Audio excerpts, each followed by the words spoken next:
to get an agent? I get it. Let me tell you guys.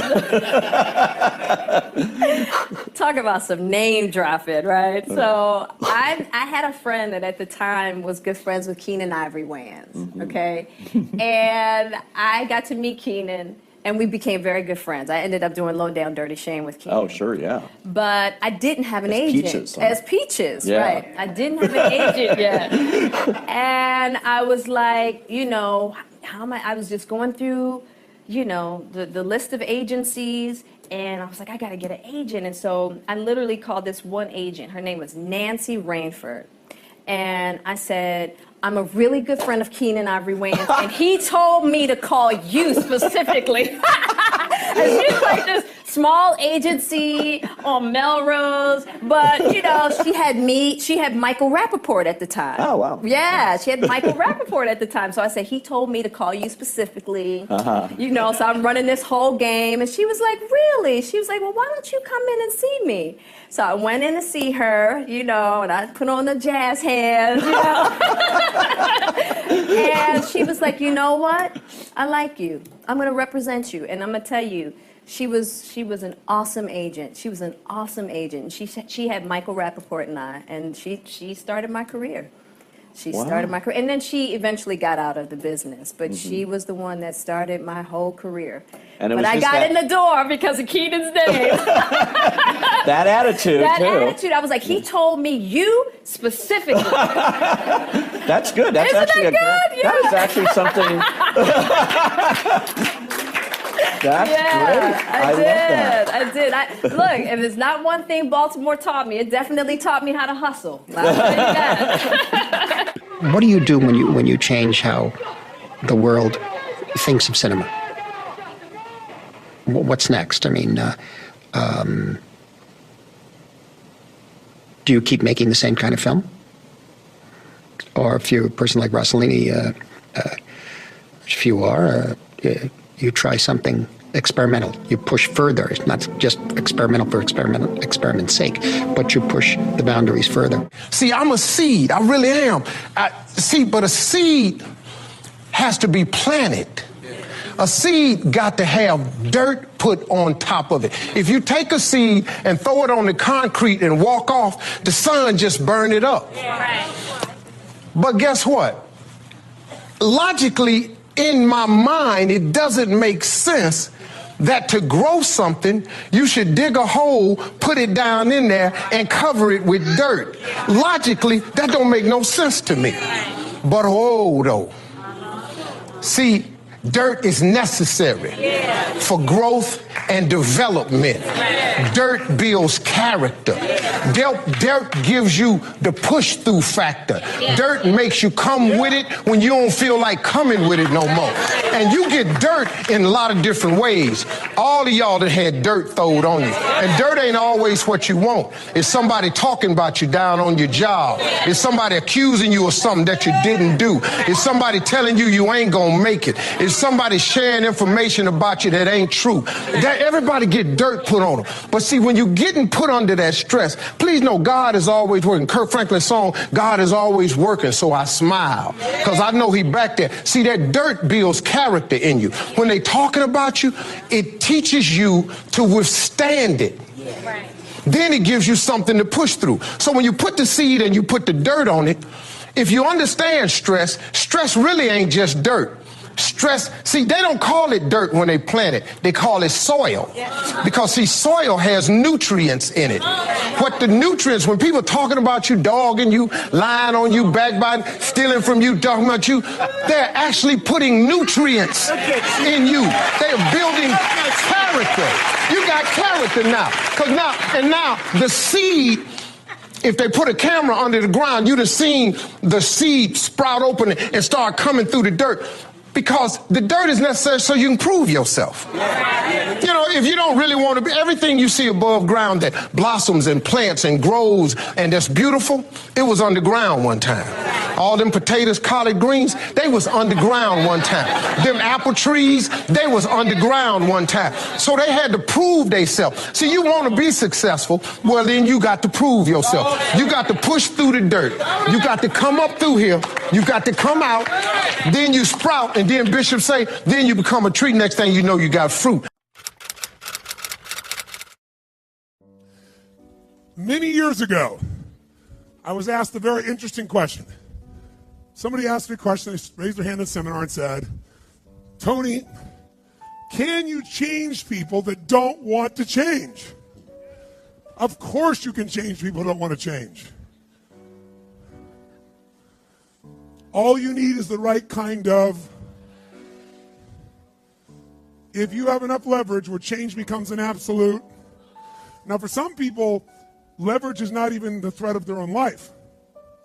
Some people rather die than have you tell them what to do.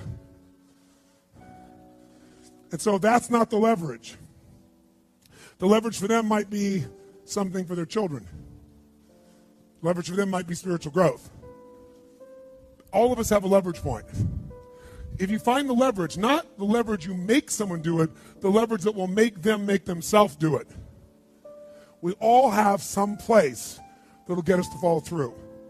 Now, if you get enough leverage and if you interrupt the pattern enough, how many of you ever had a pattern when you were a kid and you had like some obnoxious uncle or something and you were trying to be upset and they'd come like rub your damn head or some dish, make you crazy, and you couldn't stay upset because they kept doing this to you? How many had this happen? Say aye. If you have enough leverage and you break someone's pattern enough times, a new pattern will show up. If you're conscious, you can create the new pattern. So the answer is yes. Now then the question would be, Tony, if all it takes is leverage, then why don't most people change? And I had a lot of answers for that, but that night, I'm a night person. That night, I'm wired up after a seminar. It's like 2 o'clock in the morning, it was December. And so I flip on the television in the back for some white noise, looking for CNN, and I come across the old Christmas classic, this Christmas Carol, right? A Dickens classic. And I see it in black and white, and I start watching the movie, and I'm remembering it from being a kid. And as I'm watching this thing, I see this man named Scrooge who clearly doesn't want to change. In fact, he's certain he doesn't need to change because what's happened is his life went through a lot of pain. And when he got pain, he looked for the source of that pain, and he said it was being close to people. So we decided is people equals pain. Remember the red squares we talked about? So now he wants to avoid people, and he's mean to people. Now, he's also very wealthy financially. He makes up this belief that because I'm mean and tough with people, I'm rich. The truth is he's financially rich. If you watch the movie, you read the story, when everybody else is gone, who's still working? He is. He's hardworking, he's thrifty, he's smart, he's intelligent, but he thinks he's rich because he's mean. So he doesn't want to lose being rich. He doesn't want to lose not being hurt. So he has a belief. Be mean to people and everything works out, even though he's miserable. Can we have beliefs that make no sense and yet still believe them, yes or no?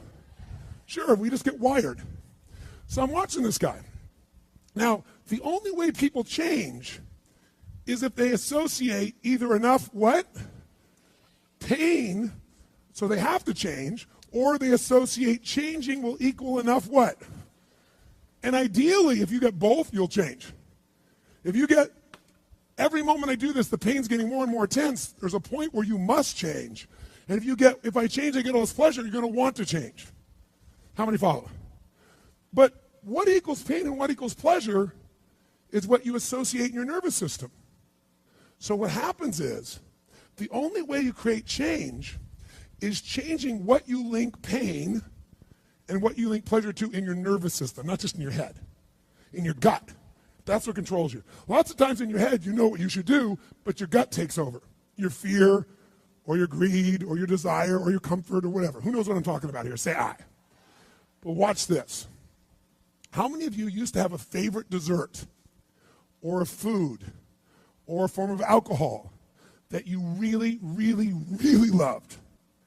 And then one night you had an experience like never before, where something happened, where this food or this drink or this alcohol that you love so much, it went down, but it kept coming back up at a level of intensity and with enough aroma and pain and association that to this day, it takes no willpower just to think of that alcohol or think of the smell of that food or look at it makes you appalled, makes you repelled. Who's had an experience like this in your life? Say aye. Tell me what that change was. Was that a change in willpower? No. All that happened is your brain changed what it used to link pleasure to, it now linked pain to. When you link enough pain, it takes no willpower, you're going to avoid it. The problem is some of you are linking pain to things you need, like exercise, right? Or pain what you need, like a relationship, right? And it's the wrong association, but it's going to control your life. Your job is to change what you link pain and pleasure to. So that night, what was pleasure became pain, and now it takes no willpower, you just avoid it. So we call that changing what you associate to things in your nervous system, or for short, a neuroassociative change. In other words, changing in your nervous system, what you associate pain and pleasure to. So, by the way, in this Christmas Carol story, does this man Scrooge change his life? Yes or no? He didn't want to change. Does he change his life a little or completely? And by the way, how fast? At a heartbeat, in one evening. How does it happen? 3 neuroassociative conditioning specialists show up at his house. Right? 3 ghosts show up, and what do? They get him to link a massive, unbearable amount of what? To all the things he did in the past around people. Then they go to everything he has in the present, pain, and everything in the future, pain, till there's so much, there was nowhere to escape. Here's the other reason why people don't change. Because right now, my relationship's in pain. But it was good in the past. So you escape having to change by remembering a good time. Or I might be coughing and having these problems with cigarettes right now, but you know what? George Burns lived to be 102. He smoked cigars, by the way, and he's 1 out of 10 billion people that pulled that off. But let's not confuse ourselves with ratios. So you make up what the future is. If your present is painful, you can escape to the past and get out of the pressure to change. How many follow this? Say I. Or you can escape to a future because no one knows what it is for sure and you can make it up. But if your brain links it's been painful in the what? Past, in the, and it's even worse in the, it'll change like that. Who here has ever stayed in a relationship that you knew was not right for you? It wasn't right for you, it wasn't right for them. Who has ever stayed in a relationship way too long? Who's done this before? Raise your hand, say I. It wasn't good for you, it wasn't good for them, yet you stayed. Why? Why? Because even though it's painful in the present, what'd you do? You said, it'll get better over there in the future. Who finally changed? Who here finally changed that? Say I. How'd you do it? Your brain went, it's painful now, it was painful in the past, it's going to be worse in the future, that's it. That's what I call a Dickens pattern. When you lock in pain in all those places, there's no place to escape, so you change. It's like if you put a wall here, and a wall here, and we close them in on you, amazingly, you'll move forward. That's what we're talking about. Giving yourself leverage on yourself that way, not having someone else do it to you, you do it to yourself. That's when you got the power again. How many get it? Say I. This could be the greatest time you ever live if you control what you focus on, if you find a more empowering meaning, and if you decide to model the actions of those who succeeded before you. It can be the best financial time, the best emotional time, the best spiritual time of your life, but you better take control of your state. And if you think you're going to do it just by today, you're wrong. You're going to need to get yourself some rituals. Right now, every one of you in this room is controlled by your rituals. I don't just mean this one. I mean every morning you get up. I know your body. I can look at your body right now, and I can guess your rituals. Some of you, your rituals to work out 5 times a week, I can see it clearly. 4 to 6 times a week, it's obvious. Because you couldn't look like that if you didn't do that. Some form of workout. I don't care if it's walking, lifting, whatever. Some of you, it's obvious that lifting weights is part of it. You can see by that man's muscles. I know what his rituals are. Because your life comes from your rituals. If you don't develop the ritual, you're kidding yourself. How many agree with me on this? Raise your hand, say I. And there are rituals that put you in state, and there are rituals that take you out of state. You have rituals in your relationship. You have rituals with your body. You have rituals around your finances. And the rituals that worked in the reaping time of fall in the markets and in business and in real estate, those rituals won't work now. If you do the right thing at the wrong time, you get pain. I'll say that again. If you do the right, you go, but Tony, I'm doing the right thing, but I'm not being rewarded. If you do the right thing at the wrong time, you don't get rewarded, you get pain. So you better do the right thing at the right time, and to do that, you better know what season you're in, and to do that, you better learn how to change your state. how to take control of your own conditioning. That's what I live for. Does this make sense to you? Yes or no? Come on, guys. Yes or no? So now it's time to train yourself to do that. I'll show you how fast it can change. Try this just for a second. I want to show you what you can do with just focus. Try this for a moment. I'm going to give you a test. Sit up in your chair with some energy.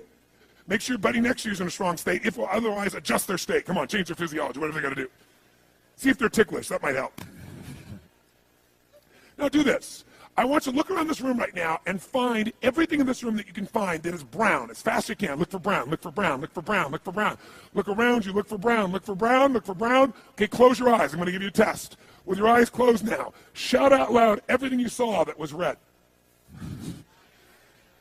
If you see a lot more brown right now than red, say yes. Open your eyes. Look for red now. I want you to really look for red. Look for red, look for red, look for red. Anything you can find that's red, look for red. All around you, look for red. Raise your hand if you found more red this time and say I. Why did you find more red this time? Because seek and you shall. That's right. Whatever you focus on, you're going to find it. In fact, let me tell you something.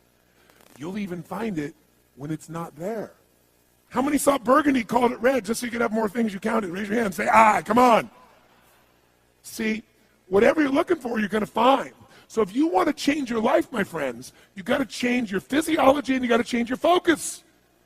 By the way, how fast can you change that stuff? How fast, my friends? How fast? How fast? Come on. In a heartbeat, once you rechange your conditioning. That's all you got to do. And you can do it fast. You can do it with a question or two. Try this right now. Answer this question in your mind and be honest. What in your life today, if you wanted to be, could you feel proud about right now? If you wanted to feel proud, if you didn't feel like, I shouldn't be proud, if you wanted to feel proud, what could you be proud of in your life today? Your children, your health, your body. Is there a problem you faced? Instead of running from it, you finally stepped up and handled it? What could you feel proud of in your life today if you wanted to feel proud? How many can think of something? And when you think about this thing you're proud of, what about that makes you feel proud? What do you focus on that makes you feel proud? How do you breathe when you really start to feel proud? What's the kind of look on your face that starts to happen when you let yourself feel proud? Yeah. How does that feel?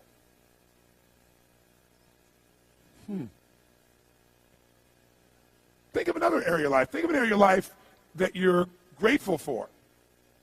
Or if you go, I'm not grateful. If you wanted to be grateful, what's an area you could feel grateful for? What could you feel grateful for if you really wanted to feel grateful? How many can think of something you could feel grateful for? Let me see your hands. And what about that are you grateful for? What do you focus on that makes you feel grateful? How does it feel when you're really, truly feeling filled with gratitude?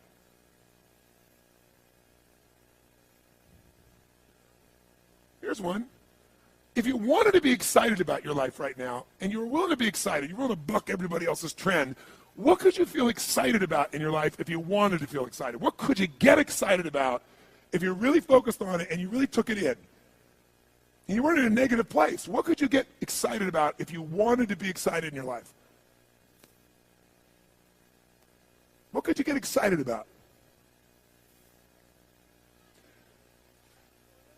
How many of you can think of something you feel excited about right now? Raise your hand. Let me see your hand. Say I. When you're really excited about it, what about that excites you? Or when you're really excited, how do you feel? How do you speak? What's your life like? By the way, when you're excited, does it tend to touch other people? Yes or no? Absolutely. By the way, do people have a tendency, by the way, who feels different right now than just even a couple moments ago? Raise your hand and say I. Why? Because focus is controlled by questions. If you ask a different question continuously, not once, continuously, you will get a different answer. If you ask a lousy question, you get a lousy answer and a lousy state. Somebody says, why does this always happen to me? It doesn't always happen to you, but the brain's like a computer. Ask it a question, it'll have to come up with an answer because you deserve it, you idiot. Someone will say, how come I can never lose weight? You can lose weight, but if you keep saying, how come I can never lose weight, the brain's got to come with an answer. It goes, you're a pig. Lousy questions create what? Lousy answers. Ask a better question, get a better answer. Now here's what I want you to get. I want you to get that you can change your state. How fast, guys? How fast? How fast? And if you get the habit of doing it, you'll have a different life.